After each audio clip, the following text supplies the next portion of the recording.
Imagine waking up every morning knowing that 2 paychecks hit your bank account every month, yet somehow at the end of the year you're still stressed, still behind, and still wondering where all the money went. From the outside, it looks like success. 2 careers, 2 incomes, a comfortable life.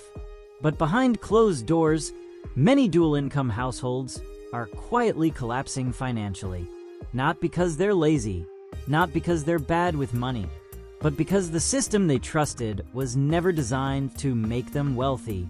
If you've ever thought, we earn good money, so why does it still feel so tight? Then stay with me, because what you're about to hear might completely change how you see income, lifestyle, and security. Let me tell you a story that's more common than you think. Meet Alex and Sarah. They're both in their mid-30s. Alex works in tech. Sarah works in healthcare. Together, they earn just over $140,000 a year. On paper, they're doing everything right. Nice apartment, 2 cars, vacations once or twice a year, eating out on weekends, subscriptions for everything.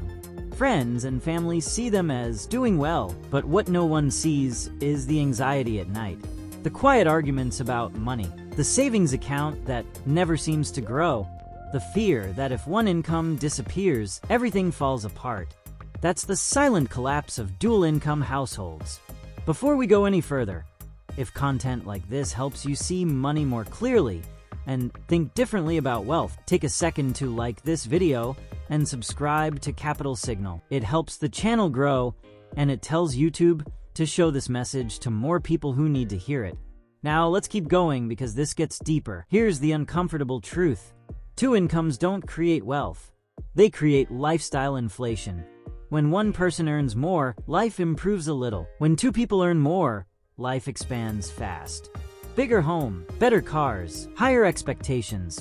Suddenly, the extra money disappears before it even hits your account. And the scariest part is, this doesn't feel reckless. It feels normal. Everyone around you is doing the same thing, so it must be fine, right? The problem starts when 2 incomes become one lifestyle, not 2 independent financial engines, but one giant machine that needs both paychecks just to keep running. Rent or mortgage gets sized to the combined income. Car payments assume 2 salaries. Childcare replaces 1 income with an expense. Health insurance, commuting, work clothes, eating out because no one has time to cook. Slowly, quietly, the household becomes fragile. Strong on the surface, weak underneath. Decades ago, 1 income supported a family. The second income was optional. It went to savings, investments, or extra security. Today, the second income is no longer a bonus. It's required. And once it's required, it stops being a wealth tool and starts being a survival tool. That's the shift no one talks about. Think about what happens when both adults are working full-time. Time becomes scarce. When time is scarce, money gets used to buy convenience, food delivery instead of cooking, house cleaners instead of weekends, faster cars, closer apartments, paid solutions for unpaid problems. Each decision makes sense on its own. Together, they drain wealth quietly. And here's the trap: because income is high, spending doesn't feel dangerous. There's always room to swipe the card. Until there isn't. Until an emergency hits. Until layoffs happen. Until a child is born. Until burnout forces a career break. Then the truth shows up fast. 2 incomes weren't building wealth. They were holding up a lifestyle that couldn't survive on one. What makes this even worse is social pressure. Dual-income households don't just compete with single earners. They compete with other dual earners. New cars, better schools, nicer vacations, updated kitchens. No one wants to feel like they're falling behind. So spending becomes defensive. Not to get ahead, but to not look behind. And that's one of the most expensive games you can play.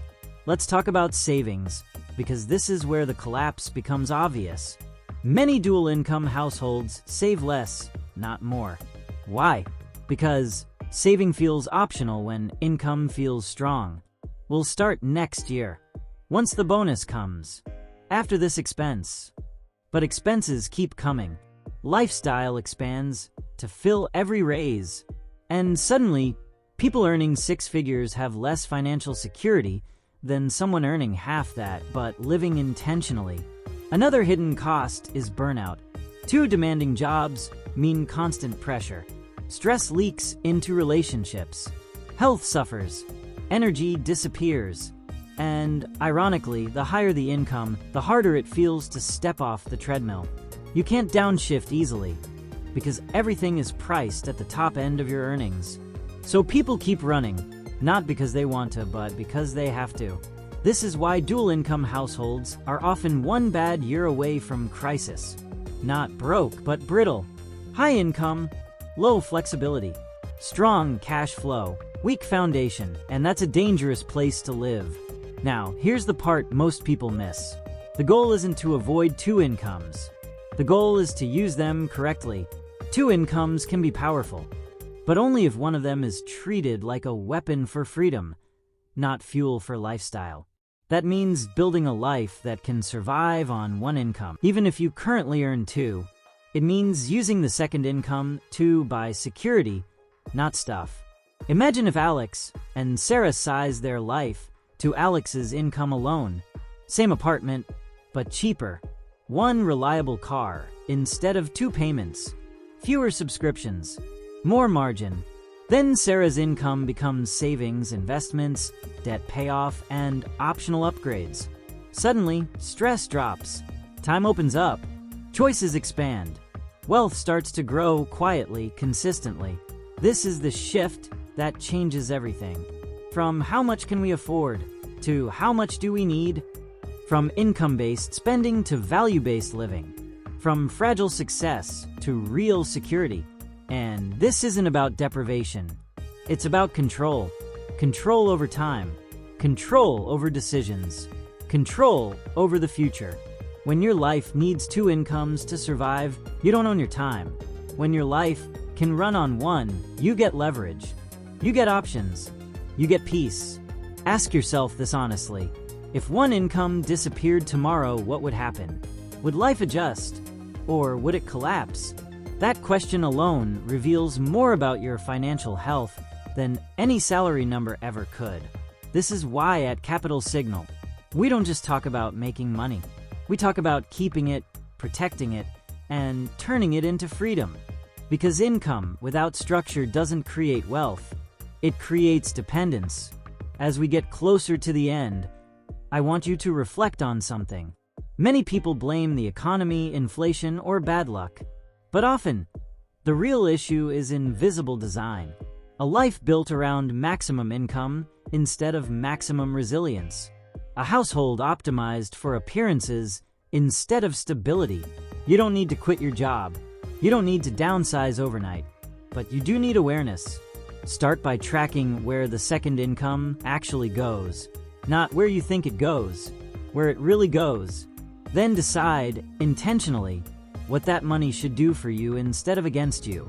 If this message resonated with you, I'd love to hear your story. Drop a comment below and tell me, do you think dual incomes help or hurt most households today? And if you know someone who's earning good money but always feels stressed and stuck, share this video with them. It might be the wake-up call they didn't know they needed. This is Capital Signal. Thanks for watching, and I'll see you in the next one.